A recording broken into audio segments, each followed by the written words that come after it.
Please explain your campaign slogan and why you feel you have proven it.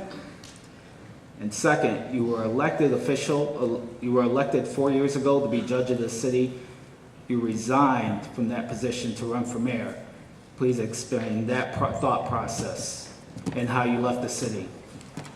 Yes, as I explained earlier in my opening statement, when you're talking about the resignation as a city court judge, that was required as soon as I became a candidate for mayor. Indiana Code of Judicial Conduct, Rule 4.5, says that if you become a candidate for any non-judicial elected position, you have to resign as soon as you become a candidate. So that's basically why it was mandatory. So, if it wasn't mandatory, I probably would have still resigned, because as a judge, your role is to be fair and impartial. And if you're running for a position as mayor, sometimes you take positions that don't give the appearance of being fair and impartial. In addition, you also have defendants who come before you in the city court who might be Lake Station residents and who might be voters. And so it would be very easy for somebody to make an allegation that I was trying to get votes by treating a defendant in a special way compared to all the other defendants. So even though it was required, I would have still resigned because I believe it's the right thing to do. So that answers the second part of the question. The first part was the slogan, "Proven Integrity," in terms of why that is on the why it's on my side. I think integrity is somewhat lacking, so to speak, in the city at this point. Anybody who's familiar with what's transpired over the last 3-4 years in the city of Lake Station, I think would understand. From my perspective, I was presented with a situation when I was elected as a city court judge where I had a difficult decision to make, because I was presented with information that wasn't so favorable to a certain city employee, and even though it turned out not to be the most popular decision with pretty much the rest of the entire body of the city, I still made that decision because in my heart it was the right thing to do. As a public servant, I think it's the right thing to do, and as I sit here today, I continue to think it was the right thing to do. I made the decision to terminate somebody, and was basically retaliated against, have been retaliated against for the last 2.5 to 3 years. And so there was a part of me at that particular time that thought about, quitting or giving up and saying, I can't fight with the rest of the governing body in the city of Lake Station. They're all trying to get rid of me. But I had an enormous amount of support from Lake Station residents who continuously encouraged me and said, no, you're doing the right thing, you did the right thing, you need to keep doing the right thing. So I kept on and kept doing the right thing.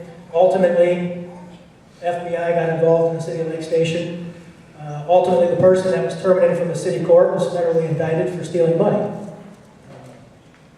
And so, basically, the point of the proven integrity is I did the right thing as a city court judge. I feel like I did what I was supposed to do as an elected official when I was presented with information, regardless of who that person was. And as a result, everybody else in the city tried to get rid of me. And then there was an investigation. They tore the city upside down. They went through every financial record. They went through the entire city. I'm not indicted. As we sit here today, I'm not federally indicted.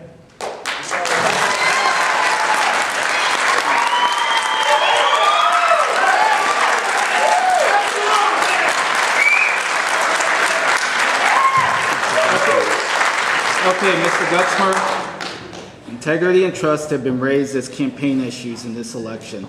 How do you feel, or will you be able to build up and earn the voters' trust? Basically, it comes down to this. You're my boss. You tell me what you want. I work for you. You don't work for me. You run the show, I don't.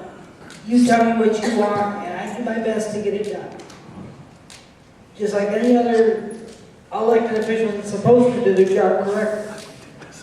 It's we the people, not the politicians. Integrity means to me is my word is my bond. When I tell you something Whether you like it or not, I'm gonna stick to it. Because I think that's the right course. If I'm wrong, I'm wrong. I'm gonna be the first one to admit it. I am not gonna embarrass my city. I'm not gonna embarrass my citizens. And I am not gonna embarrass my family, who I love dearly. But the main thing is that to be a good person, you have to have integrity. You have to feel it in here that what you're doing is the right thing to do.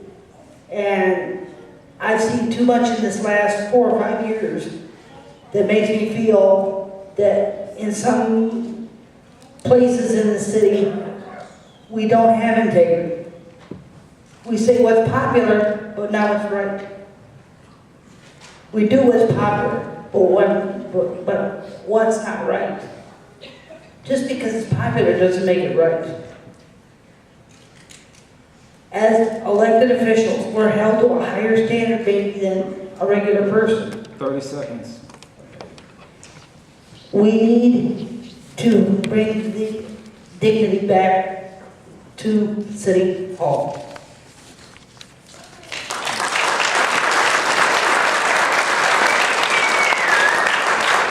Mr. Peralta, the same question. Integrity and trust have been raised as campaign issues in this election.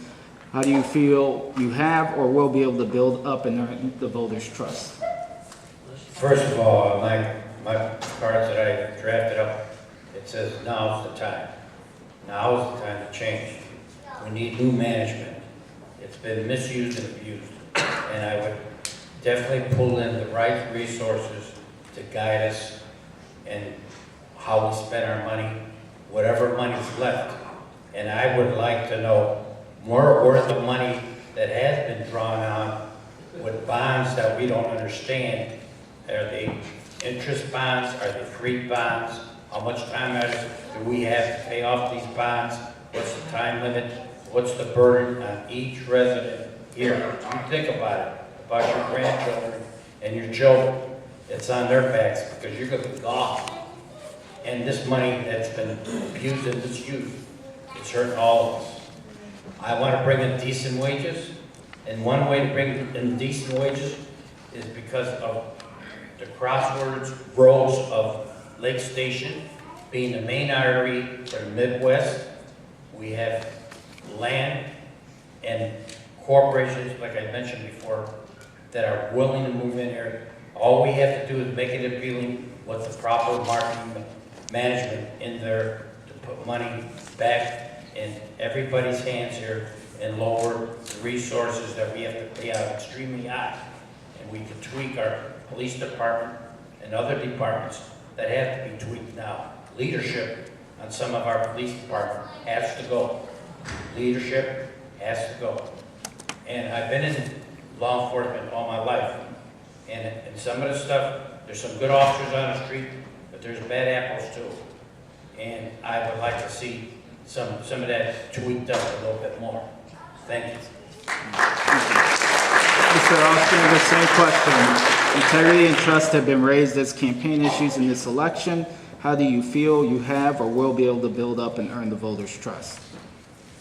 Well, integrity is not something that you get back once you've made a mistake. And I've managed multi-million-dollar projects over 30 years. I do not have to look over my shoulder for anything. It's something that is earned over time. Your respect, your integrity is something that goes with you everywhere you go. I was church treasurer for a number of years at Liverpool Baptist Church on Liverpool Road. And I had the no receipt, no money policy there. And everything was always kept up by a monthly report. And that's why I brought up earlier that we need internal controls. These things are cumbersome to set up. But once they are set up, they are, just say Ed would walk into the office, take one of the audit sheets, and he would audit exactly what I did to make sure that I'm doing what the audit sheet says. And that audit sheet gets turned in where anybody can review. It's an easy thing to do. We've done it at Ford Motor Company. Where I work now, we do it.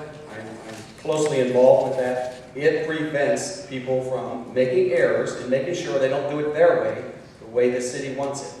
the way the auditors see it, it should be done. And it's the right thing to do anyway. And this process ensures to you, the residents, the voters, that there are checks and balances in place always, every day. And you want to check it, you come to the city, it is your information. Thank you. Okay, Mayor Soderquist, here's the question to you. How are you going to restore trust with some of the constituents that you lost in the city? And what do you say to the voters being told a vote for you is a waste because you will not make it to the November ballot and the Democratic Party will choose the actual mayor for the city? As far as restoring trust, communication is the key for everyone's success. We have made every effort. Earlier on, somebody mentioned, one of the councilmen, running for councilman, mentioned that, we just slam dunk projects, we don't have public meetings, we don't involve the public, and that's absolutely just not true. When we make tough decisions, and I have mentioned, or I have listed a few, like the water plant, we held an entire week of meetings, having input from the residents before we made a decision. That was a major, major decision. And there were only two options if we wanted to improve our water quality. Sell the water department or build a water plant ourselves. And by all research pointed to building our own, controlling our own destiny, and that's what we did. But not without your input. We did that. We had morning meetings, noon and night, evening meetings as well to accommodate everyone's schedule. And many, many people were there. Maybe some of you were there, maybe you weren't. But we do and have offered. When we talk about the refuse and starting that fee, we did the exact same thing. We held an entire meeting talking about increasing fees or establishing fees and putting yourself in front of people when you're making these decisions, when you're affecting their pocketbook. It's not easy to do. We have done that.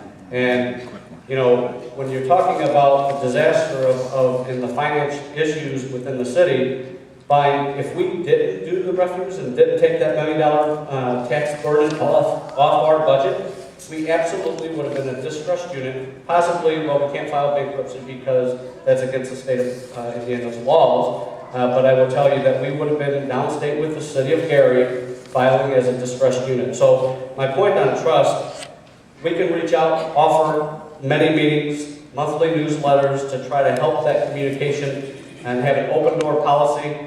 If you have had a complaint in my office, I absolutely would take the time and come to your home if it was at your home or whatever the issue might be. But that's how you build the trust and restore it. So that was the other part of the question. The second part was, what do you say to the voters being told a vote for you is a waste because you will not make it to the November ballot and the Democratic Party will choose the actual mayor for the city? And that's absolutely just not true. And the word indictment was mentioned. Simply an indictment is an accusation. I pleaded not guilty, I am not guilty, and that's where I will be found. So I will be on the November ballot if I win in the primary, which I plan to do. Thank you.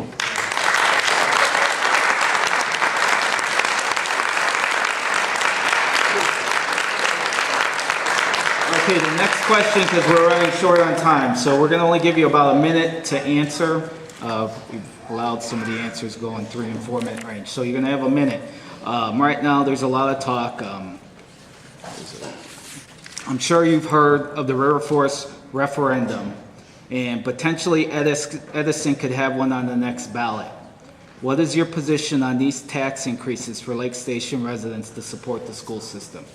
Go ahead, Mr. For Lake Station residents, Yeah. I can't give an opinion right now because I don't have all the information in front of me. So, one of the things that I would stress is making an informed decision. I'm all in favor of helping our students, sure. But you have to really understand what the long-term effect of those referendums are going to be. Without seeing any documentation, that makes it difficult. So, I guess just in summary, I definitely would be in favor of anything that would benefit the kids. But you also have to consider the other side, especially those Lake Station residents who are on a fixed income and may not be able to afford any of that increase. So it's a checks and balances, but I'm not in a position right now, without knowing more detail, to really give an opinion on that. Okay, thank you. Mr. Gutzmer? feel the same way as far as getting your opinion, because I don't have any documentation in front of me to give you any guidelines that would make or break a decision. But what I will say is we don't necessarily need to put the burden on our taxpayers, but let's put the burden downstate that tells us what monies we can get, what monies we can use. Have the governor come up here and explain why he isn't paying for, helping us pay for our schools. Because we are a distressed area economically. I'm not saying that we're anywhere near collapse, but we do need more state and federal funding. Okay, thank you. All right. Mr. Peralta, same question? First of all, I have no information regarding the technicalities for the children in Lake Station or River Forest, let's put it that way. Until I see something, I will then make my decision, because it's taxes that's going to affect every household here. I've worked for Fortune 100 companies, and they have always told me that when you make a haste and a big decision and you goof it up, everybody's fired. Right now, we got enough firemen on our table right now that has to be addressed. Second of all, I think the crime has to be adjusted too for our schools. And that's important, and that's going to be costly. So with that said and done, I agree with the judge. I'd rather sit and wait until we see what's in black and white and not manipulate it verbally. I want to see it in black and white. Okay, thank you. Mr. Ostrander?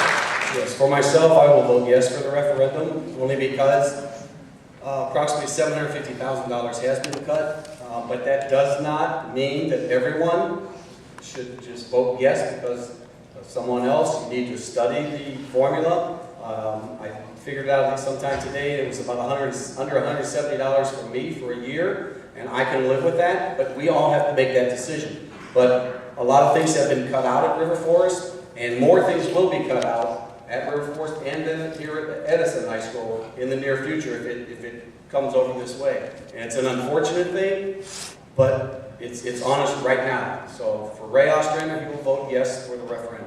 Thank you.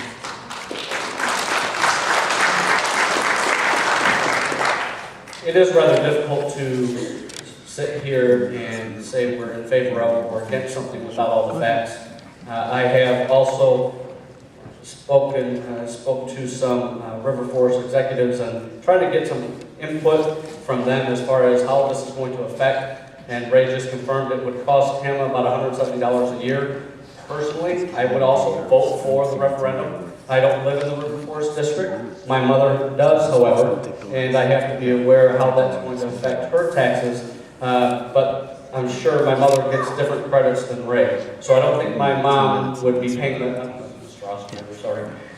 my mom would not be paying the $170, but I would truly like to see what that breakdown would be. If it's $120 a year, $10 a month, I think my mom would be okay to do that in order to continue to improve River Forest. I don't know what they're looking to do with the additional funds. I was told that potentially staff would have to be cut and programs would have to be cut, and that's just catastrophic to any school system, and that has to be really thought out very, very hard.